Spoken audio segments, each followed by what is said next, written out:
Well, there's really no easy way to say this, so I'll just say it. I have gas. Oh. No, not that kind of gas. Gear acquisition syndrome. I buy way too much gear that I really don't need, and after the initial novelty wears off, it just ends up sitting in my gear closet.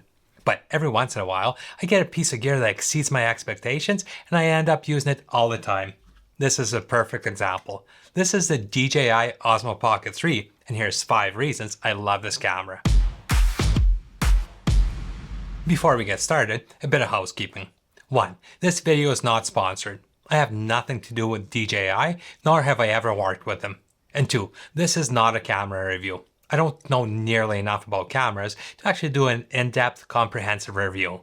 This is just me sharing the reasons I like this camera. With that out of the way, let's get started.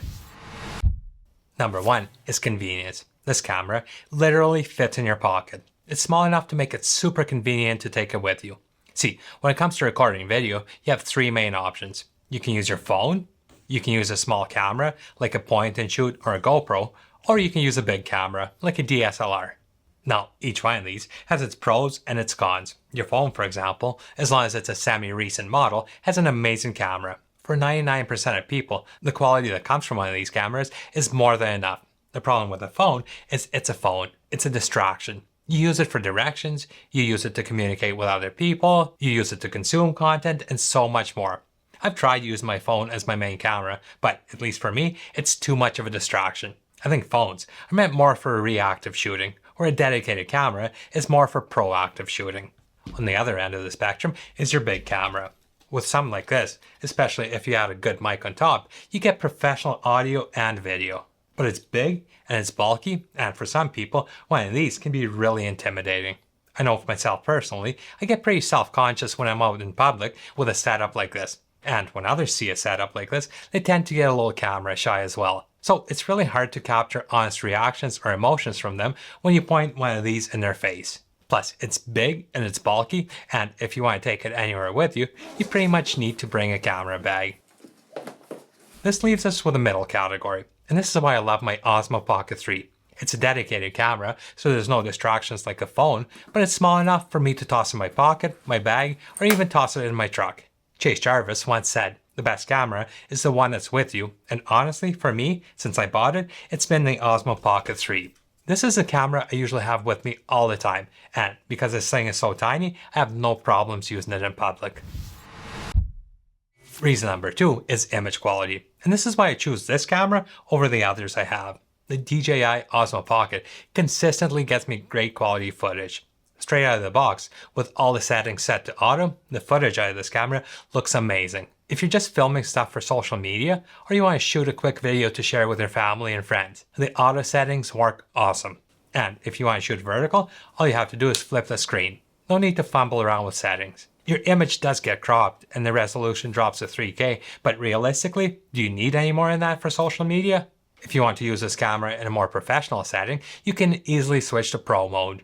This records your video in 10-bit color, and you can choose from a normal color profile, D-Log-M, or HLG. The latter two give you much more control over your image in post. This gives you considerably higher dynamic range, so you're less likely to lose detail in your highlights or your shadows. And it makes the footage from an Osmo Pocket 3 much easier to match up with other cameras. You also have full control over shutter speed and ISO in Pro mode. Besides the normal video modes, the Osmo Pocket has a low light mode for filming in low light, a slow motion mode with up to 120 frames per second in 4K and up to 240 in HD, time-lapse, still image, and more.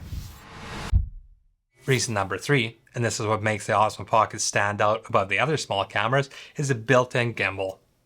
Whether you're walking, running, or just can't hold the camera still, with a gimbal, you still get nice smooth footage. Now, quite a few cameras, like this GoPro, or even your phone, have amazing electronic image stabilization. But they all crop in on your image. With the Osmo Pocket, because the stabilization is mechanical, not electronic, there is no crop. Also, electronic image stabilization sucks in low light, whereas with a gimbal, light really doesn't matter. You still get nice smooth footage. You have 3 gimbal modes with this camera. In the follow mode, your camera follows your movements as you pan left or right, or tilt up and down. The roll axis is locked for the most part. Unless you roll your camera close to 90 degrees, then it just turns to vertical. This is the mode I use most. The tilt lock mode locks both the tilt and roll axes, always keeping your horizon level and in your frame. This is handy for specialized camera movement shots like push-ins, pull-outs, and pans. In the FPV mode, the camera rotates freely and follows the device's every move. This is for when you want complete control of your camera. Probably my least used mode, but still nice to have. Good video quality really doesn't matter if your audio is crap. The DJI Osmo Pocket 3 has 4 built-in microphones, one on the front, one on each side, and one on the back. Most of the time, these record perfectly acceptable audio as long as you're close to the camera. But the real beauty of the Osmo Pocket 3 is how well it integrates with a DJI mic too. You can buy one separate, or it comes in the Osmo Pocket Creator Combo. You only need to pair this with your camera once, and from there on, as soon as you turn your mic on, it automatically connects to your camera. And now you can have great sound quality no matter how far away you are from your camera. Little things like this, where you don't need to pair or even connect it manually every time, take the friction out of using this camera. So, at least for me, makes me way more likely to use it. Reason number 5 I love the Osmo Pocket is DJI's Active Track 6.0. It has 2 modes, face detection and subject tracking. Face detection is just like it sounds. With this turned on, when the Osmo Pocket sees a face, it locks on and the gimbal moves to keep it in frame. And it's locking onto my face or locked on. Let's see how well it tracks me.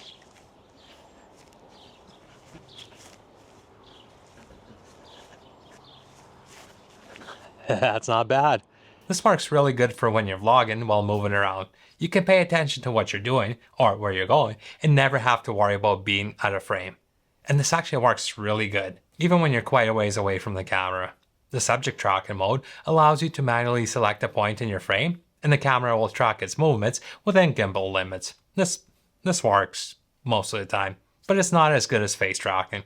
There's a few other little things I love about the Osmo Pocket 3, like the way you turn it on. You just flip the display. You can even set it to start recording as soon as you flip it. Another thing I like is how you can flip the camera around just by triple clicking the joystick. So if you need to go from forward facing to selfie mode, you can just flip the camera around. The battery life on this camera is also pretty damn good. With just the internal battery, recording 4K at 60 frames per second, you get almost 2 hours of battery life. Add the battery pack that comes with the Creator Combo and you double that. And when you do need to charge it, you can charge the Osmo Pocket from 0 to 80% in just 16 minutes. It doesn't matter how good your camera is, if you don't use it, it's a waste of money. To be perfectly honest with you, I'm actually really surprised at how much use I'm getting out of this little camera. It's just convenient and good. I'll link it down below if you want to try it out. Thanks for watching, and I'll see you in the next one.